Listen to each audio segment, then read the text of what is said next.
இப்போ நம்ம கடையில் சாம்பார் பொடி வாங்கினா ஃபஸ்ட்டு கலர் வீட்டில் பண்ணுற மாதிரி இருக்காது. அவங்க என்ன போடுறாங்க, இன்க்ரீடியன்ட்ஸ் போட்டிருப்பாங்க, ஆனால் எவ்வளோ போடுறாங்க, இந்த வெந்தயம் இதெல்லாம் போட மாட்டாங்க. இந்த மாதிரி பெனிஃபிட்ஸ்லாம் உங்களுக்கு கிடைக்காத போகும். இப்போ மஞ்சள் உடம்புக்கு ரொம்ப நல்லதுன்னு சொல்லி நிறைய மஞ்சள் போடுறாங்க. இது தப்பான கருத்து. ஸோ இதெல்லாம் குறைச்சிட்டு மிளகாவை நிறைய பண்ணிடுவாங்க.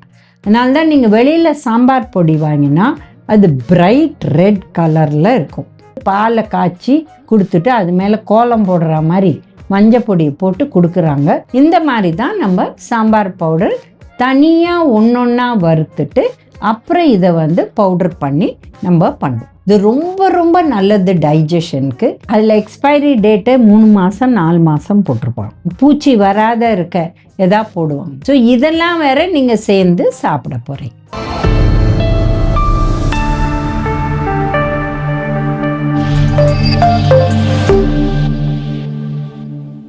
காஸ்மோ ஹெல்த் வியூவர்ஸ்க்கு வணக்கம். நம்ம ஹோம் மேட் சாம்பார் பவுடரை பற்றி பேச போகிறோம்.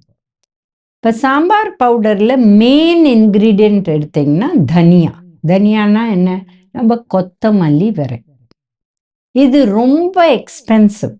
அதனால நம்ம வீட்டில் போடுறதே நம்ம கிட்டத்தட்ட 1/2 கிலோ நம்ம கொத்தமல்லி விரை எடுத்தால் இதுக்கு 1/4 கிலோ மிளகா, அப்புறம் இதுக்கு 200 கிராம் கடலைப்பருப்பு, 200 கிராம் துவரம் பருப்பு, 1 டேபிள் ஸ்பூன் உளுத்தம் பருப்பு, 1 டேபிள் ஸ்பூன் பெப்பர் போடுவோம். இந்த மாதிரி தான் நம்ம சாம்பார் பவுடர் தனியாக ஒன்றொன்னா வறுத்துட்டு அப்புறம் இதை பவுடர் பண்ணி நம்ம பண்ணுவோம்.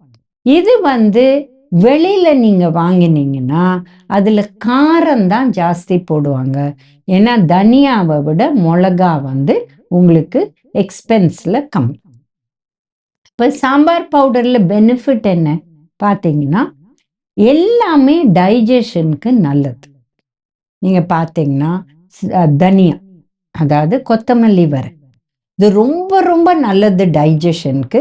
இன்ஃபேக்ட் யாருக்கா டைஜஸ்ட் ஆகலைன்னா கொத்தமல்லி விரையை ஊற வச்சு அந்த தண்ணியை கொடுப்பாங்க, இல்லை கொதிக்க வச்சு அந்த தண்ணியை கொடுப்பாங்க. இன்ஃபேக்ட் யாருக்கா யூரிக் ஆசிட் ஜாஸ்தி ஆகுதுன்னா இந்த கொத்தமல்லி விரை தண்ணி குடித்தாலே யூரிக் ஆசிட் குறையும். ஏன்னா இப்போ நிறைய பேருக்கு யூரிக் ஆசிட் ஜாஸ்தியாக இருக்குது. ஏன்னா ப்ரோட்டீன் பவுடர் சாப்பிட்டுட்டு எக்ஸசைஸ் பண்ண மாட்டேங்கிறாங்க. ஸோ அதனால இவங்களுக்கு இது ரொம்ப ரொம்ப நல்லது. அடுத்து பார்த்தீங்கன்னா, இந்த பருப்பெல்லாம் ப்ரோட்டீன் கொடுக்குது. அந்த சாம்பார் பவுடர், அந்த சாம்பார் கெட்டியாகிறதுக்கு இது ஹெல்ப் ஆகுது. திக்குனர்னு சொல்லுவோம். நம்ம திக்குனர் இந்த பருப்புகள் தான், கடலைப்பருப்பு, இந்த உளுத்தம் பருப்பு, துவரம் பருப்பு இதெல்லாம். அடுத்து பார்த்தீங்கன்னா இதில் போடுறது பெருங்காயமும் போடுவோம். இதுவும் டைஜஷனுக்கு நல்லது. பெப்பர், கருப்பு பெப்பர் இல்லை கருப்பு மிளகு ரொம்ப நல்லது. இந்த வறுத்து போட்டால் அந்த வாசனையே அவ்வளோ பிரமாதமாக இருக்கும். சில பேர் வெந்தயத்தை வறுத்து இதிலே போடுவாங்க. அது லைட்டாக கசப்பு கொடுக்கும், ஆனால் அது நல்லது. இதை தவிர நீட்டு மஞ்சள் இதை எடுத்து வறுத்து அதில் போடுவாங்க. இப்போ இந்த 1/2 கிலோ தனியானா ஒரு 50 கிராம் தான் மஞ்சள் போடுவாங்க. இப்போ மஞ்சள் உடம்புக்கு ரொம்ப நல்லதுன்னு சொல்லி நிறைய மஞ்சள் போடுறாங்க. இது தப்பான கருத்து. எந்த அளவு சாப்பிடணுமோ அவ்வளோதான் சாப்பிடணும். அண்ட் மஞ்சளை பச்சையாக மஞ்சள் பொடி, இப்போ டர்மரிக் லாட்டே அப்படின்னு சொல்லிட்டு பாலை காய்ச்சி கொடுத்துட்டு அது மேலே கோலம் போடுற மாதிரி மஞ்சள் பொடியை போட்டு கொடுக்குறாங்க. இது மாதிரி சாப்பிடவே கூடாது. நம்ம ட்ரெடிஷ்னலாக என்ன பண்ணுவோம், மஞ்சள் பொடியை கொதிக்க விட்டு வடிகட்டி சாப்பிடுவோம். மஞ்சள் பொடியும் நம்ம மிளகு பொடியும் சேர்ந்து கொதிக்க விட்டு சாப்பிட்டா தொண்டையில் காஃபு, கோல்டு இதெல்லாம் வராத, இல்லை வந்த அப்புறம் அது பெட்டர் ஆகிறதுக்கு ஹெல்ப் ஆகும். ஸோ இதெல்லாம் யோசிச்சு தான் சாம்பார் பொடியை தயாரிச்சிருக்காங்க. என்ன இருக்கு, கொரியாண்டர், அதாவது நம்மளோட மல்லி, இந்த இது தனியா, தட் இஸ் த கொத்தமல்லி விரை. அடுத்தது பெப்பர், அடுத்தது மிளகா ரொம்ப நல்லது. ஏன்னா இதில் பொட்டாசியம் சத்து இருக்குது, இதில் கொஞ்சோண்டு ப்ரோட்டீன் சத்து இருக்குது, இதில் ஆன்டி கேன்சர் ப்ராப்பர்ட்டிஸ் கூட இருக்குது. பட் நிறையா சாப்பிட முடியாது, கொஞ்சம் தான் சாப்பிடணும். அப்புறம் 3 பருப்பு, இது புரோட்டீன் கொடுக்குது. அப்புறம் நீங்கள் மிளகு. இப்போ இதையே ரசத்துக்கும் யூஸ் பண்ண போகிறாங்க. சில பேர் சாம்பார் பொடி ரசப்பொடி சேர்ந்து பண்ணுவாங்க. சேர்ந்து பண்ணுறவங்க வந்து இதில் ஜீரகமும் போடுவாங்க. ஜீரகத்தை வறுக்கக்கூடாது, ஏன்னா இது எல்லாமே ட்ரை ரோஸ்ட் பண்ணி தான் சேர்ந்து போடுவோம் இந்த ப்ரொப்போர்ஷனில். கடைசியில் ஜீரகத்தை போடுவோம், ஏன்னா ஜீரகத்தை வறுத்தா அது கசப்பாயிடும். ஸோ இதுதான் அந்த சாம்பார் பொடியோட ப்ரொப்போர்ஷன், அதோட பெனிஃபிட். இப்போ சில பேர் அரைச்சி விட்ட சாம்பார் பண்ணுவாங்க. அதாவது வீட்டில் சாம்பார் பொடி பண்ணி இதை வந்து புளி போட்டு உப்பு போட்டு இந்த சாம்பார் பொடி, கருவேப்பிலை, பெருங்காயம் இதை கொதிக்க விட்டுட்டு, என்ன அதில் வந்து வெஜிடபிள் போடுறீங்களோ அதை போட்டு கொதிக்க விட்டுட்டு, அப்புறம் அவங்க பருப்பையும் போட்டுட்டு கடைசியில் இதை போடுவாங்க. பச்சை தேங்காய், ஜீரகம் அண்ட் வத்த மிளகா, சேப்பு மிளகா, இது 3ஐயும் அரைச்சிட்டு கடைசியில் இதை போட்டுட்டு ஒரே கொதி. இது பேர் அரைச்சி விட்ட சாம்பார். இன்னொருத்தர் என்ன பண்ணுவாங்கன்னா, இந்த பொடியை வாரத்துக்கு இல்லை 10 நாளைக்கு இல்லை 15 நாளைக்கு பண்ணி வச்சுப்பாங்க. ஃப்ரெஷ்ஷாக பொடி வீட்டில் பண்ணுவாங்க. அது லைட்டாக ஆயில் போட்டு மிளகா, தனியா, கடலைப்பருப்பு, பெப்பர், இந்த 4 விஷயம்தான் இருக்கும்.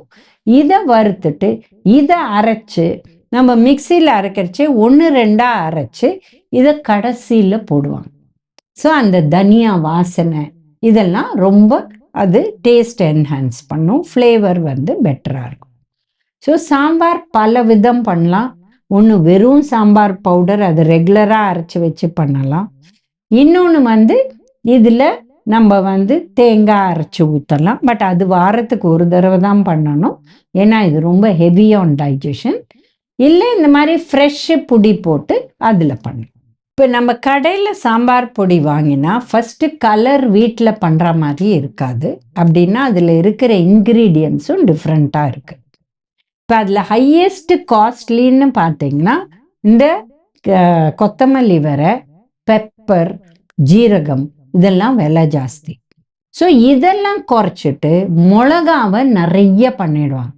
அதனால தான் நீங்கள் வெளியில் சாம்பார் பொடி வாங்கினா அது பிரைட் ரெட் கலரில் இருக்கும். நம்ம வீட்டில் பண்ணால் ஒரு ப்ரௌனிஷ் எல்லோவிஷ், அந்த மஞ்சள் போடுறதுனால எல்லோவிஷ் கலர் இருக்கும். அவங்க அந்த அளவு மஞ்சளும் போட மாட்டாங்க, ஏன்னா மஞ்சள் இஸ் வெரி எக்ஸ்பென்சிவ்.